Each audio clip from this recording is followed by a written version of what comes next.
Hello everyone, welcome back to Guruji Uttarakhandi channel.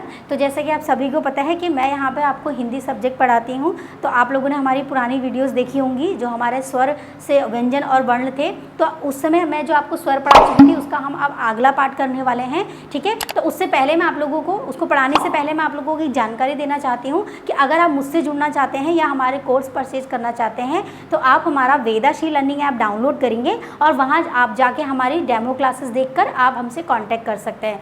अगर आप हमारे ऑफलाइन सेंटर से जुड़ना चाहते हैं तो आप वहाँ पर आके विजिट कर सकते हैं। हमारा जो ऑफलाइन सेंटर है वो कुसुमखेड़ा चौराहे पे हनुमान मंदिर के पास है। चलिए, तो आज अब हम क्या बात करने वाले हैं, अब हम उत्पत्ति के आधार पे स्वरों की गणना करेंगे, ठीक है। अगर आपने उत्पत्ति के आधार पे स्वर देख लिए तो आपके यहाँ से 5 नंबर पूरे बनेंगे। मैं कह रही हूँ कि पूरे 5 नंबर बनेंगे, मतलब कि यहाँ पर आपको 5 स्वर पता चलेंगे कि 5 स्वर कौन कौन से होते हैं। और आपको उसमें आपको याद करने की ट्रिक की भी जरूरत नहीं पड़ेगी अगर आपने इसका कॉन्सेप्ट समझ लिया। तो देखो, उत्पत्ति के आधार पर, उत्पत्ति का मतलब ही होता है कि किसी से जन्म, उत्पत्ति मतलब क्या होता है, जन्म होना, है ना। तो यहाँ पर हमारे उत्पत्ति के आधार पे या जहाँ से हमारे स्वरों का क्या हुआ, जन्म हुआ, तो उसके आधार पे 2 स्वर होते हैं। एक तो होता है हमारा मूल स्वर और दूसरा होता है दीर्घ स्वर, या इसको आप संधि स्वर कहते हो, ठीक है।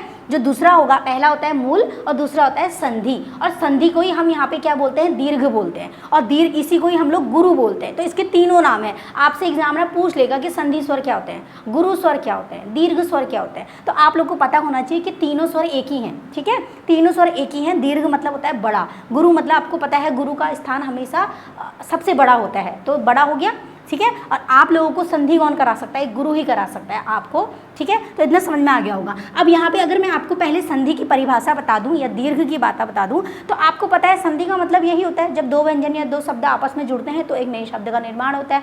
तो ठीक इसी तरीके से यहाँ पर जब 2 मूल स्वर जुड़ेंगे, जब 2 मूल स्वर जुड़ेंगे तो उन्हीं को ही हम लोग क्या बोलते हैं, आपके संधि स्वर या दीर्घ स्वर बोलते हैं, ठीक है। अब जो ये संधि स्वर या दीर्घ स्वर हैं हमारे, ये हमारे 2 प्रकार के होते हैं। कौन कौन से होते हैं, एक होते हैं मूल दीर्घ स्वर और दूसरे होते हैं संयुक्त स्वर, ठीक है। समझ में आ गया इतना आपको, मूल स्वर और संयुक्त स्वर। अभी क्या होते हैं अब इनको डिस्कस करेंगे, क्योंकि इनकी उत्पत्ति भी कहाँ से होगी, हमारे मूल स्वरों से होगी। जन्म होगा इनका कहाँ से होगा, मूल स्वर। तो आपको पता है जब हमारी भाषा आई थी, ठीक है, भाषा कब पूर्ण बनती है, जब उसके लिए कोई व्याकरण बनाई जाती है। आपको पता ही होगा भाषा कब बनेगी, जब उसके लिए हम क्या बनाएंगे, कोई व्याकरण बनाएंगे। और व्याकरण हमने कहाँ से उठाई थी, हमने उठाई थी संस्कृत से। अपनी हिंदी भाषा के लिए हमने जो व्याकरण उठाई वो संस्कृत से उठाई। और संस्कृत से हमने क्या सारे ही वर्ण व्यंजन ले लिए होंगे, नहीं, हम लोगों ने वहाँ पर वही वर्ण या वही स्वर लिए जिनकी हमें क्या थी, आवश्यकता थी। तो हमने यहाँ से क्या लिया, जो हमारे मूल स्वर थे, हमने यहाँ से क्या लिया, अ, छोटी ई, जो बड़ा ऊ और री, ठीक है। तो यहाँ पर हमने क्या लिया, अ, छोटी ई, छोटा ऊ और री हमारे पास था ही, ठीक है। तो अब यहाँ पे क्या हुआ, अब आपको समझ में आ गया होगा कॉन्सेप्ट। तो हमारे जो मूल स्वर होंगे, मतलब जिनका पहले से जन्म हुआ है, मतलब आपका जन्म हो गया अपने माता पिता से, ठीक है, तो आपका जन्म हो गया, आपका अपना एक अस्तित्व है। तो इसी तरीके से इनका भी क्या है, अस्तित्व है। अब आप इसको तोड़ नहीं सकते हो, आप तोड़ सकते हो, नहीं तोड़ सकते हो अ को, ठीक है। तो अब हम इसको समझने वाले हैं। अब हम इसको ऐसे समझेंगे, कैसे समझेंगे कि जो हमारे मूल स्वर थे ना, अब हमारे पास 4 स्वर तो आए थे, हम लोगों ने क्या किया, हमें और स्वरों की आवश्यकता थी, है ना। जब हमारे पास और स्वरों की आवश्यकता थी, मूल का मतलब क्या है, जन्म, उत्पत्ति, किसी की कहीं से उत्पत्ति होना, है ना, मूल स्वरों का मतलब हो गया। तो हमारे पास मूल स्वर। अब अगर आपसे पूछ लिया जाएगा कि ये बताइए कि मूल स्वरों की संख्या कितनी है, तो आप कहोगे मूल स्वर हमारे 4 होते हैं। अगर पूछ लिया जाएगा कि मूल स्वर कौन कौन से होते हैं, तो आपको पता है कि हमने संस्कृत से अ, ई, उ, री उठाया, तो हमारे पास मूल स्वर कितने आ गए, मूल स्वर हमारे पास अ, ई, उ, री आ गए। समझ में आ गया। इस तरह से, एक तरह से बोलो कि हमारे पास क्या आ गए हैं, हमारे माता पिता आ गए हैं। अब जब माता पिता हैं तो हम होंगे, ठीक है, इस तरह से समझो। अब यहाँ देखो, हमने क्या किया, हमें और स्वरों की आवश्यकता थी तो हमने संस्कृत से स्वर नहीं उठाए, हमने खुद से यहाँ से स्वर बनाए। कैसे बनाए, हमने अ को अ से मिलान किया तो हमारे पास देखो क्या आया, आ गया। जब हमने छोटी ई को छोटी ई से मिलाया, ठीक है, तो हमारे पास बड़ी ई आई। इसी तरीके से जब हमने छोटे ऊ को छोटे ऊ से मिलाया तो हमारे पास बड़े ऊ का निर्माण हुआ। यहाँ देखो आप, एक री ऐसे होता है, एक री है, ये हमारा ये लघु है, ठीक है, ये री कौन सा है, लघु है। अब ये जब री दोनों मिले तो आपने देखा होगा संस्कृत में हम लोग इस तरीके से एक री होता है, देखा होगा आपने संस्कृत में इस तरीके से ली। तो हमने ये नहीं लिया, अब हमने ये क्यों नहीं लिया, ये हमने इसलिए नहीं लिया क्योंकि ऑलरेडी हमारे पास लघु स्वर पहले से मौजूद है, तो एक एक्स्ट्रा लेने की ज़रूरत ही नहीं थी, है ना, ज़रूरत नहीं थी। तो इसीलिए हमने क्या किया, यहाँ पे री नहीं लिया। तो अब देखो हमारे पास क्या बन के आया, हमारे पास मूल स्वरों को मिलाने से हमारे पास क्या आया, आ ई उ आए, उसके बाद री हमारे पास ऑलरेडी था। अब एक बार बताओ, अब वो दीर्घ स्वर में क्या आएगा, आप खुद से सोचो, क्योंकि आप अभी मेरे सामने नहीं हो लेकिन आप देख रहे हो लेक्चर, आप खुद से सोचो कि आ ई उ आया है तो ये कहाँ आएगा, ये देखो मूल स्वरों के जोड़ने से आ ई उ आया, तो इसका मतलब यहाँ पे क्या लिखा है, यह वह स्वर, ठीक है, वह मूल स्वरों के आपस में जुड़ने से बनते हैं। अच्छा यहाँ पे यही आएगा, ठीक है। तो यहाँ पे मैंने क्या लिखा था, मूल स्वरों के आपस से जुड़ने से बनते हैं। तो आपको पता है मूल स्वरों के आपस से जुड़ने से क्या बना हमारे पास बन गया, क्या बना हमारे पास, आ, चलो यहाँ लिख लेती हूँ, आगे भी समझाना है तो ऐसे लिख लेते हैं, ठीक है। क्या आया हमारे पास, आ, बड़ी ई, बड़ा ऊ और री से रीसी, तो ये हमारे क्या कहलाए, यही हमारे दीर्घ, संधि और गुरु स्वर कहलाए। समझ में आया आपको कॉन्सेप्ट। तो यहाँ पर अगर आपसे पूछा जाएगा, ठीक है, मैं आप लोगों को एक एक करके बताती हूँ। मूल स्वर पता चल गए, मूल स्वर क्या है, तो यहाँ पे हमारा 1 नंबर बन गया। अब यहाँ पर आपसे पूछा जाएगा कि दीर्घ संधि स्वर कौन से हैं, तो आप आराम से बेहिचक होकर, आपको याद करने की ट्रिक नहीं है, आपको पता है कि मूल स्वर जब ये थे तो ये आपस में मिले और इन्होंने इन स्वरों का निर्माण किया। तो यहाँ से मूल स्वर क्या हो जाएंगे, आपके दीर्घ, संधि और गुरु स्वर क्या हो जाएंगे हमारे ये। तो यहाँ से हमारा दूसरा नंबर बन गया। अभी आप नंबर गिनते रहना, ठीक है, दूसरा नंबर बन गया। क्लियर हो गया।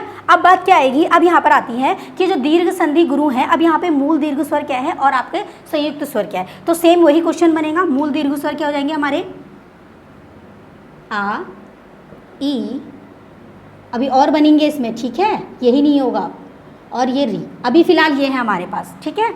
मूल दीर्घ संधि स्वर क्या है, आ ई उ री, लेकिन मूल दीर्घ स्वर क्या होंगे, और होंगे, क्योंकि हमने अभी हमारी वर्णमाला में इतने तो है नहीं, हमें और भी है 11-13 स्वर है हमारे पास। चलो अब हम यहाँ देखते हैं क्या आएगा। अब हमारे पास कुछ और स्वरों की आवश्यकता पड़ी, तो हमने क्या किया, हमने कुछ स्वरों का और निर्माण किया। हमने क्या किया, अ और ई को मिलाया और हमने किसका निर्माण कर दिया, ए का निर्माण कर दिया। उसके बाद हमने क्या करा, अ प्लस ए को मिला के हमने आई का निर्माण कर दिया। इसी तरीके से हमने अ प्लस छोटा ऊ को मिला के हमने ओ का निर्माण किया, और इसी तरीके से हमने अ प्लस ओ को मिलाकर हमने किसका निर्माण कर दिया, औ का निर्माण कर दिया। तो आप देखो हमारे पास नए स्वर और आ गए, हमारे पास 4 स्वर और आ गए, है ना। तो इसीलिए आपको अभी स्टार्टिंग वाली बात याद आ रही होगी, मैंने आप लोगों से बोला था कि जो हमारे मूल स्वर होते हैं उनकी संख्या कितनी होती है, 11 होती है। तो क्या मैंने गलत बोला, सही बोला, क्यों, क्योंकि हमने हमारे मूल स्वर हमने बना दिए, यही तो हमारे मूल स्वर हैं, ठीक है। तो अब यहाँ देखो यही स्वर बन के कहाँ जाएंगे, मूल दीर्घ स्वर में चले जाएंगे, क्योंकि 2 मूल स्वरों के मिलने से ही दीर्घ स्वर बनता है। तो यहाँ क्या आ जाएगा, ए आई, री तो लिख दिया ना, हाँ, ओ और आपका औ। तो समझ में आ गया आप लोगों को। अब बताओ इनकी संख्या कितनी होगी टोटल, यहाँ देखो 1 2 3 4 5 6 7 8 9 10 11, ठीक है। तो अब देखो यहाँ पे हमारा कितना बन गया, अब हमारे पास क्या आ गए, टोटल हमारे पास 11 स्वर आ गए, ठीक है। अब यहाँ पे एक नंबर और बन गया, एक नंबर हमारा और बन गया। अगर आपसे पूछ जाएगा कि मूल दीर्घ स्वर क्या है, तो मूल दीर्घ स्वर अ से लेकर हमारे क्या हो जाएंगे, औ तक। समझ में आया। उसी के बाद हमारा अगर आपसे पूछा जाएगा कि दीर्घ संधि स्वर क्या है, तो इसमें 4 आएंगे, री तक। और यहाँ पे मूल स्वरों की बात की जाएगी तो मूल स्वर हमारे आ ई उ री आएगा। उत्पत्ति के आधार पर मूल स्वर कितने होते हैं, ठीक है, उत्पत्ति के आधार पे मूल स्वर कितने होंगे। और अगर आपसे पूछेगा टोटल मूल स्वर कितने हैं, आपने याद करना है, टोटल में आपने कितने लगाने हैं, 11 लगाने हैं, ठीक है। और अगर सिर्फ मूल स्वर बोलेगा तो ये यहीं पर ही एग्जामिनर आप लोगों से क्या कहता है, वो हो जाता है, ठीक है, यहाँ पे आपको कंफ्यूज कर देगा। तो आपने क्वेश्चन अच्छे से पढ़ना है। चलो इतना हो गया। अब एक चीज़ देखो, अब आपसे पूछा जाता है कि सजातीय स्वर क्या होते हैं और विजातीय स्वर क्या होते हैं।